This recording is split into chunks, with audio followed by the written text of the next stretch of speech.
Ini baru top Marco Top. Tuai hasil cukup impresif di laga uji coba jelang Piala Dunia U17 2025. Benarkah Direktur Pengembangan FIFA Arsene Wenger dan kandidat pelatih timnas senior Zinedine Zidane dibuat takjub sekaligus yakin bahwa timnas U17 Indonesia memang pantas masuk Piala Dunia? Gak seperti ucapan orang Belanda yang remehkan Indonesia. Simak ini dia berita lengkapnya. Breaking news. Inilah update terbaru soal lawan tanding timnas U22 Indonesia di FIFA Matchday November. Benarkah PSSI akhirnya konfirmasi timnas Maroko U22 dan timnas Thailand U22 dipastikan jadi lawan Garuda dan main di GBK? Simak ulasan menariknya di sini. Heboh besar dari Indonesia hingga Belanda. FC Twente resmi konfirmasi Mads Hilgers cedera ACL. Dipastikan akhiri musim lebih cepat. Benarkah ini sebuah karma instan atas apa yang terjadi sebelumnya? Dari pemicu awal STY dipecat Daganti Patrick Star hingga membuat mimpi rakyat Indonesia terkubur dalam. Simak ulasan menohoknya berikut ini.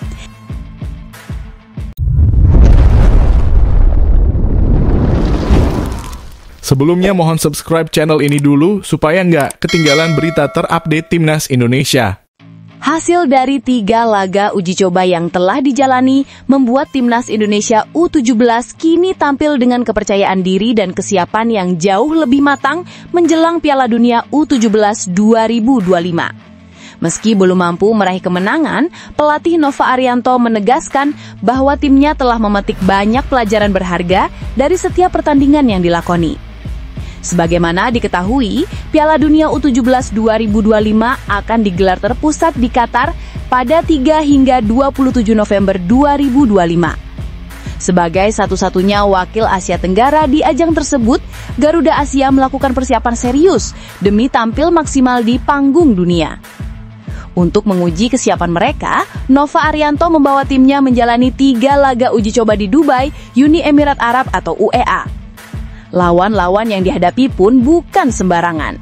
Semuanya adalah peserta Piala Dunia U17 tahun ini.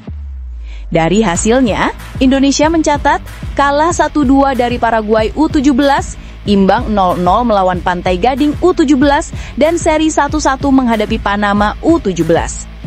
Meskipun hasil di atas terlihat belum maksimal, Nova menegaskan bahwa tujuan utama dari uji coba ini bukanlah soal menang atau kalah, melainkan pembelajaran dan evaluasi menuju turnamen sesungguhnya.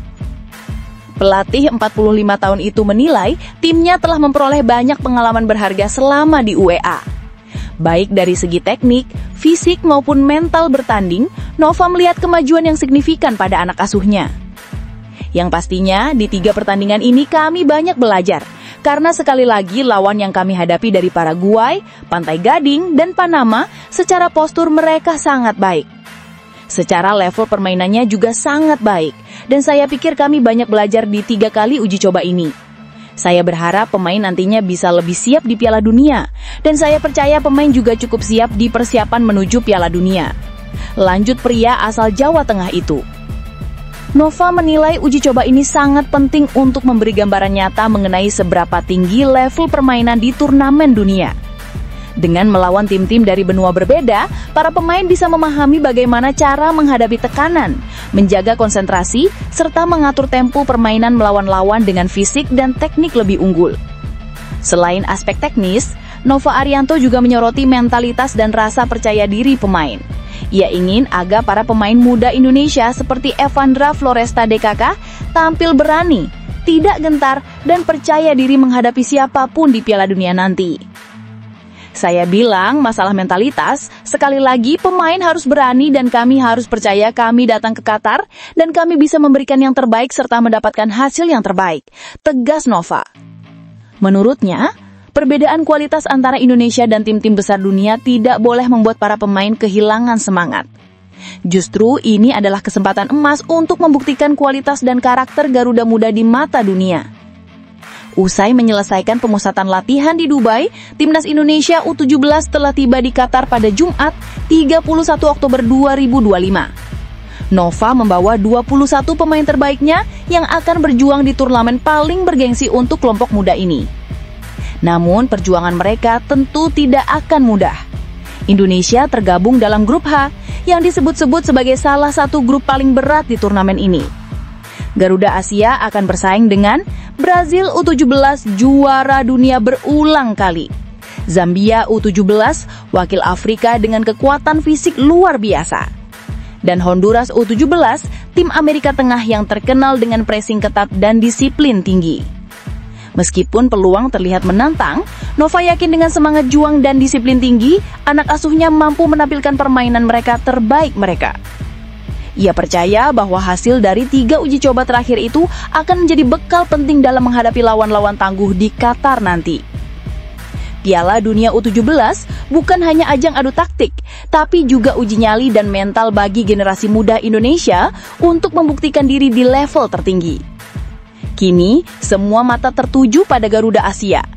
Mampukah mereka menorehkan sejarah baru dan menembus babak penyisihan di tengah persaingan ketat? Apakah hasil dari 3 laga uji coba akan berbuah manis di panggung dunia nanti?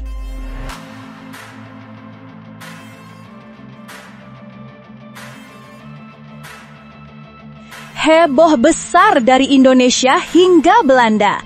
FC Twente resmi konfirmasi Mads Hilgers cedera ACL. Dipastikan akhiri musim lebih cepat. Benarkah ini sebuah karma instan atas apa yang terjadi sebelumnya? Dari pemicu awal STY dipecat Daganti Patrick Star hingga membuat mimpi rakyat Indonesia terkubur dalam, simak ulasan menohoknya berikut ini. Kabar itu datang seperti palu godam di pagi yang sunyi, bukan dari gemuruh stadion, melainkan dari laman resmi FC Twente. Mads Hilgers, bek sentral timnas Indonesia, mengalami cedera anterior cruciate ligamen ACL parah, sebuah diagnosa yang setara dengan penanda akhir musim bagi seorang atlet. Bagi Hilgers yang baru berusia 25 tahun, ini adalah pukulan telak yang tidak hanya merenggut sisa musim 2025-26, tetapi juga membekukan ambisi transfernya yang membara. Cedera ACL, monster yang paling ditakuti di dunia sepak bola, datang pada saat yang paling ironis. Hilgers yang tengah berada di persimpangan karir menolak perpanjangan kontrak di Twente demi mencari petualangan baru dengan NEC Nijmegen dikabarkan sudah diambang pintu, kini harus menepi selama 9 hingga 12 bulan. Mimpi untuk pindah di Januari 2026 yang seharusnya menjadi babak baru gemilang, kini tertunda dalam balutan perban dan program rehabilitasi yang menyiksa. Namun, di tengah simpati yang mengalir, muncul bisikan-bisikan dingin yang jauh lebih menusuk daripada rasa sakit di lututnya. Terutama dari bumi Nusantara, tempat ia mewakili merah putih. Laporan cedera ini bagi segelintir pihak di Indonesia bukan sekedar musibah fisik. Ia disikapi sebagai ganjaran yang menyesakkan atau bahkan karma instan. Narasi pahit ini berakar dari serangkaian rumor dan konflik internal timnas Indonesia yang konon melibatkan Hilgers sebagai tokoh sentral. 1.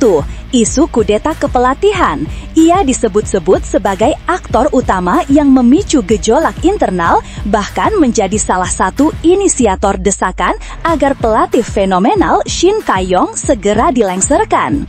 2. Arogansi nilai pasar.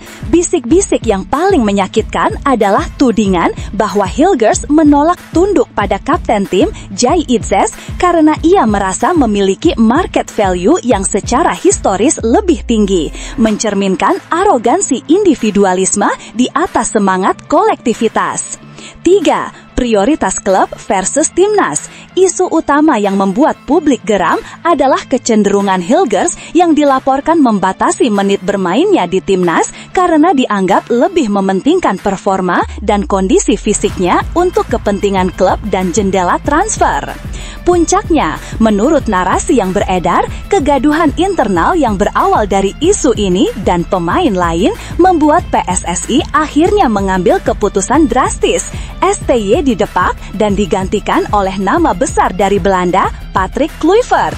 Di bawah rezim baru Kluivert yang dinilai tidak sempat membangun chemistry mendalam dengan tim, mimpi terbesar jutaan rakyat Indonesia hancur lebur. Indonesia gagal lolos ke Piala Dunia 2026. Bagi para pendukung yang patah hati, momen kegagalan bersejarah itu seolah-olah berawal dari satu titik ego pemain yang merasa dirinya paling bagus. Mads Hilgers yang awalnya adalah harapan naturalisasi, kini dalam pikiran mereka menjadi simbol individu yang mengorbankan impian kolektif demi ambisi pribadi. Kini, cedera ACL itu datang saat ia seharusnya terbang tinggi menuju kontrak besar impiannya. Takdir justru memaksanya jatuh dan terikat di kursi rehabilitasi. Sebuah suara di media sosial menuliskan kepedihan ini. Dulu, dia membatasi langkahnya untuk timnas agar bisa lompat ke klub yang lebih besar. Sekarang, ia dipaksa diam selama setahun penuh. Mimpi Piala Dunia hancur, mimpi transfer pun beku. Betapa sesaknya karma instan ini. Bukan hanya lututnya yang sakit, tapi juga jutaan hati yang kecewa. Kini, Mads Hilgers tidak hanya harus berjuang melawan kerusakan ligamen, ia juga harus berjuang melawan narasi publik yang menuduhnya sebagai biang keladi di balik salah satu episode paling menyedihkan dalam sejarah sepak bola Indonesia. FC Twente, klub yang membesarkannya sejak kecil, telah memberikan konfirmasi dan dukungan. Namun, realitanya, cedera ini telah mengubah seluruh lanskap karirnya. 1. Kontrak. Apakah Twente akan menarik ulur negosiasi sekarang? 2. Transfer. NEC Nijmegen pasti akan menunda atau bahkan membatalkan minat mereka. Siapa yang mau merekrut pemain dengan cedera parah yang memerlukan pemulihan hampir setahun? Mads Hilgers kini memasuki lorong gelap yang dipenuhi rasa sakit fisik dan tekanan mental luar biasa. Ia harus menggunakan waktu pemulihan ini tidak hanya untuk menyembuhkan lututnya, tetapi juga untuk merefleksikan posisinya di mata publik Indonesia. Pulihnya nanti, ia tidak hanya dituntut untuk bermain bagus, ia dituntut untuk membuktikan melalui aksi dan kerendahan hati bahwa ia masih layak menjadi bagian dari mimpi kolektif bangsa dan bahwa ambisi pribadinya tidak akan lagi mengalahkan panggilan dari merah putih. Perjalanan berat Hilgers baru saja dimulai. Ia harus menanggung beban lutut yang cedera dan beban narasi yang menyudutkan yang keduanya sama-sama membutuhkan waktu panjang untuk pulih.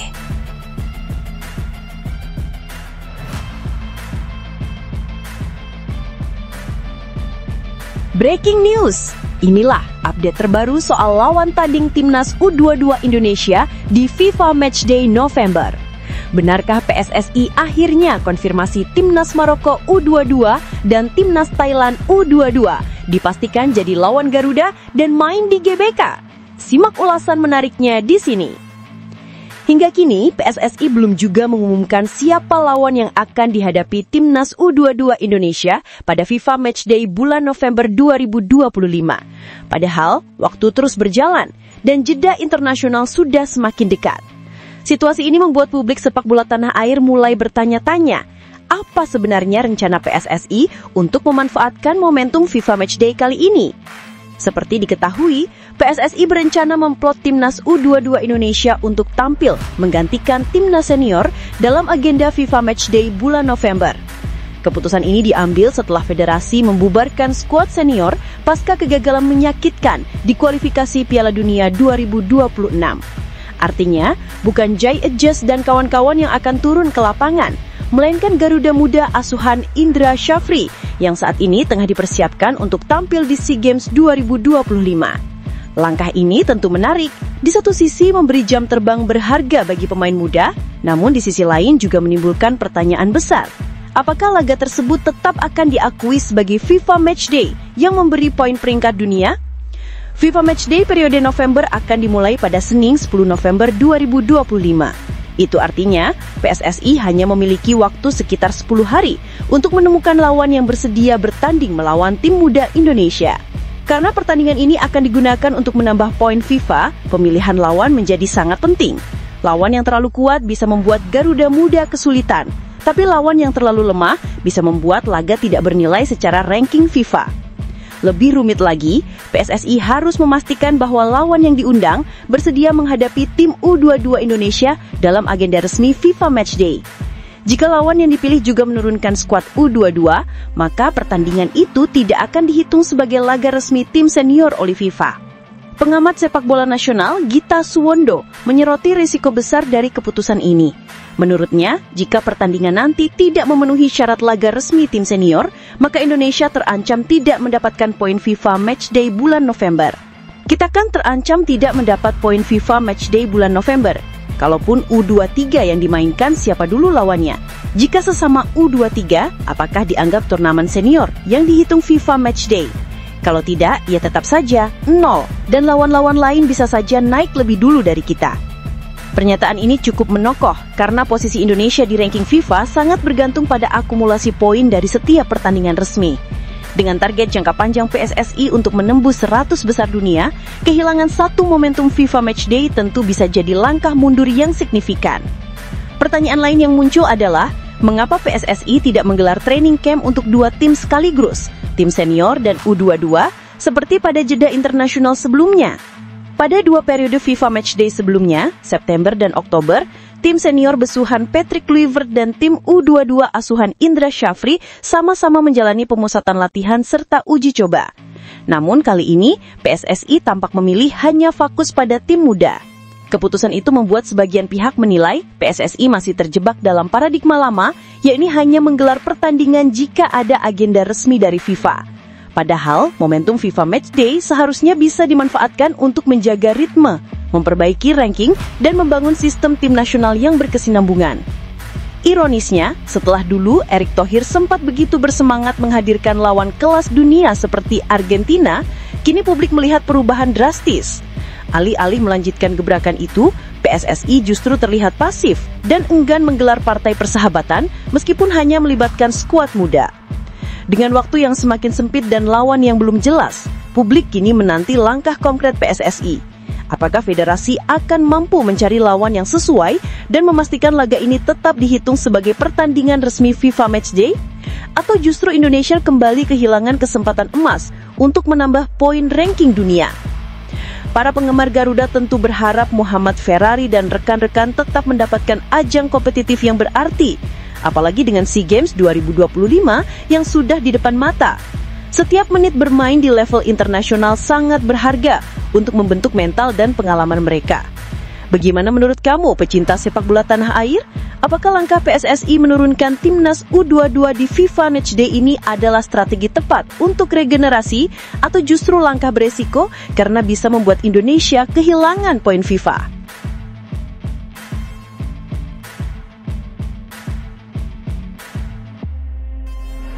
Kegagalan timnas Indonesia melangkah ke Piala Dunia 2026 masih menyisakan luka mendalam bagi para pencinta sepak bola tanah air.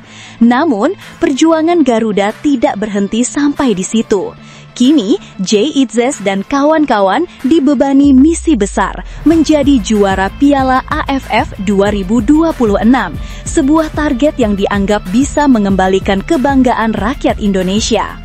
Langkah timnas Indonesia harus terhenti di putaran keempat kualifikasi Piala Dunia 2026 zona Asia. Kegagalan ini menjadi titik balik besar dalam perjalanan skuad Garuda.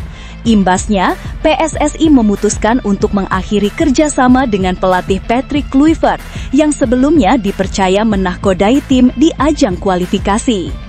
Sementara itu, agenda FIFA Matchday bulan November 2025 seharusnya menjadi kesempatan bagi timnas untuk menata ulang kekuatan. Namun, karena belum ada pelatih baru, PSSI memutuskan tidak menggelar laga apapun di bulan tersebut dan memilih fokus mencari sosok pelatih yang tepat untuk memimpin era baru timnas Indonesia. PSSI menargetkan pelatih baru akan mulai bekerja efektif pada FIFA Matchday Maret 2026. Tak hanya itu, federasi juga sudah menetapkan prioritas utama tahun depan, yakni Piala AFF 2026 yang akan berlangsung lebih cepat dari biasanya, mulai 25 Juli hingga 26 Agustus 2026. Turnamen terbesar di Asia Tenggara itu menjadi fokus utama bagi pelatih baru, mengingat status Indonesia yang belum pernah sekalipun meraih gelar juara AFF meskipun sudah berkali-kali tampil di final. Mantan pemain timnas Indonesia Atep menegaskan tidak ada alasan lagi bagi tim Garuda untuk gagal di Piala AFF 2026. Menurutnya, inilah momentum untuk membayar tuntas kekecewaan setelah gagal menembus Piala Dunia. Secara kualitas, timnas Indonesia sudah teruji, tegas Atep. Bagaimana timnas Indonesia mampu lolos ke putaran keempat kualifikasi Piala Dunia 2026 zona Asia? Atep percaya kualitas pemain Indonesia sudah cukup untuk bersaing di level Asia Tenggara. Karena itu, ia menekankan agar pelatih baru fokus sepenuhnya meraih prestasi di Piala AFF 2026, bukan sekadar menjadikannya turnamen pemanasan. Sekarang yang paling penting adalah targetkan dahulu Piala AFF 2026, lanjut mantan Kapten Persib Bandung itu. Karena sejak dahulu timnas Indonesia belum pernah juara. Ini bisa mengobati kekecewaan. Bagi Atep, menjuarai Piala AFF bukanlah akhir, melainkan langkah awal menuju level yang lebih tinggi. Setelah AFF, ia berharap pelatih baru dan skuad Garuda langsung mengalihkan fokus ke Piala Asia 2027 yang akan digelar di Arab Saudi pada 15 Januari hingga 8 Februari 2027. Setelah juara Piala AFF 2026, baru Piala Asia. Seperti itu, ujar Atep. Kualitas pemain yang dimiliki menurut saya mampu. Target dari PSSI pun sudah jelas. Timnas Indonesia harus bisa menembus babak 16 besar Piala Asia 2027. Bagi Atep, ini bukan sekadar ambisi kosong. Ia percaya generasi pemain seperti Jay Itzes, Justin Hubner, Rafael Struijk, dan kawan-kawan memiliki kualitas dan mentalitas yang cukup untuk bersaing di level Asia. Kegagalan di Piala Dunia memang menyakitkan, tapi justru disitulah nilai sejati perjuangan diuji. Kini, Piala AFF 2026 bisa menjadi momen kebangkitan timnas Indonesia, sekaligus pembuktian bahwa Garuda tidak akan selamanya jatuh. Pertanyaannya sekarang, mampukah timnas Indonesia mewujudkan impian jutaan rakyat untuk menjadi juara AFF 2026? Dan siapa kira-kira sosok pelatih baru yang bisa membawa Jay Itzes dan kawan-kawan menuju kejayaan itu?